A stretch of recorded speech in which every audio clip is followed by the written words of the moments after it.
நான்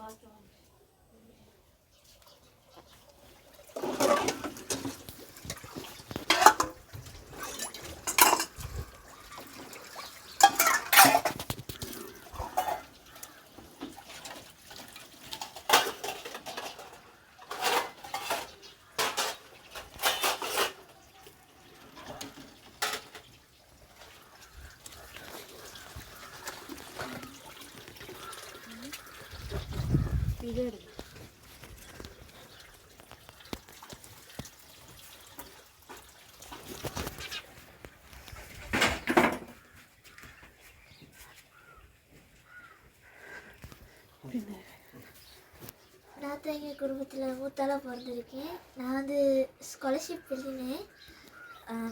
3 மார்க்ஸில் தான் நான் ஃபெயில். கட் அவுட் மார்க்ஸை விட 3 மார்க்ஸ் கட் அவுட் மார்க்ஸை விட 3 மார்க்ஸ் தான் குறவு. மார்க்ஸ் சொல்லுங்கள் எவ்வளோட்டு? நான் 142க்கு 139 மார்க்ஸ் குறைஞ்சிருக்கேன் எடுத்திருக்கேன். இப்போ வீட்டு நிலைமையை பார்த்தேன், அதனால் வீட்டு நிலைமைனால நான் ஒழுங்காக படிக்க முடியலை. எனக்கு கரண்ட் வசதி கூட ஒழுங்காக இல்லை. நாங்கள் வந்து சொந்தக்காரங்க வீட்டிலேருந்து தான் எடுக்கிறோம். எங்கள் தம்பி வந்து அடுத்த வருஷம் ஸ்காலர்ஷிப் எழுத போகிறாரு. இப்போ அவரும் என்னைய மாதிரிக்கே ஸ்காலர்ஷிப் மார்க்ஸ் அப்படி எடுக்கக்கூடாதுன்னு சொல்லி அவரையும் நான் என்னைய விட கொஞ்சம் முந்த பார்க்குறேன். மார்க்ஸ் எடுக்க வைக்கணும். அதனால் ஒழுங்கான கரண்ட் வசதி வீட்டு கஷ்டம்லாம் இருக்குதானே, அதனால நல்ல ஒரு வீடாக பார்த்து அந்த வீட்டுக்கு பொறுப்பான அமைச்சர்கள்லாம் இருக்கீங்க தானே, அவங்களால எனக்கு ஒரு சின்ன ஒரு நிலப்பரப்பு வீடு ஒன்று செஞ்சு கொடுத்தேன்னா நல்லா. நான் அதை தாழ்மையோடு கேட்குறேன். நான் வந்து இப்போ மாட்டுத்தொழுவத்தில் தான் நாங்கள் வாழ்கிறோம். இப்போ இவர் வந்து நல்லா பாட்டு படிப்பார், நல்லா மியூசிக்கெல்லாம் பாட்டெல்லாம் படிப்பார். இன்னொரு குட்டி தம்பி இருக்கார். அவர் வந்து அடுத்த வருஷத்துலேருந்து நர்சரி போடணும். அந்த வசதியெல்லாம் எங்ககிட்ட அவ்வளோ இல்லை. இந்த வீட்டு நிலம் இதெல்லாம் வீடியோ பண்ணோம். இது நீங்கள் பார்த்துருந்தீங்கன்னா தெரிஞ்சிருக்கும். அதனால் இதுக்கு ஒரு ஒழுங்கான வீடு எனக்கு வேணும்.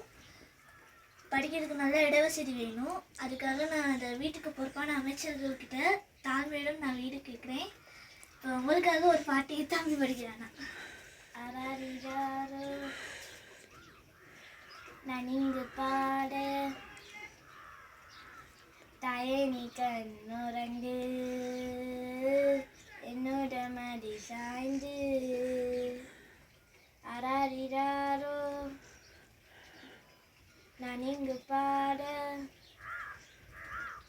தாயே நீ கண்ணுறங்கு என்னோட மடி சாய்ந்து. வாழும் காலம் யாவுமே தாயின் பாதம் சொர்க்கமே. வேதம் 4ம் சொன்னதே அதை நான் அறிவேனே. அம்மா எனும் மந்திரமே அகிலம் யாவும் ஆகிறதே.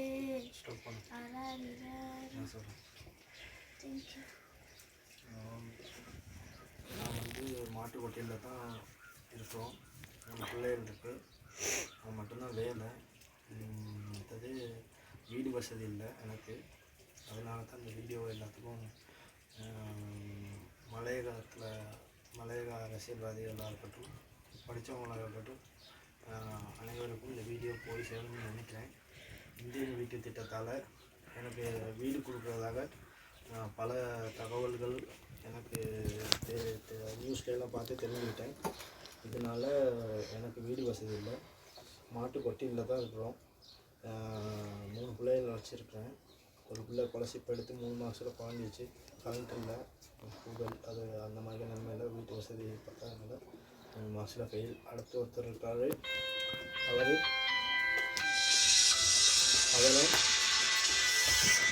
அவரும் அடுத்த வருஷம் ஸ்காலர்ஷிப்பு.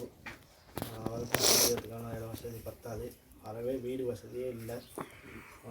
இந்த மலையத்துக்கு வீடமைப்புக்கு பொறுப்பான அமைச்சர் மாதிரி இந்த வீடியோவை பார்த்து தாழ்மையோட இந்த வீடு வசதியை யார் யாருக்கு கொடுக்கணும்னு தெரிவு செஞ்சு எனக்கும் அதில் ஒரு வீடு ஒன்று கிடைச்சா எனக்கு ரொம்ப சந்தோஷமாக இருக்கும்.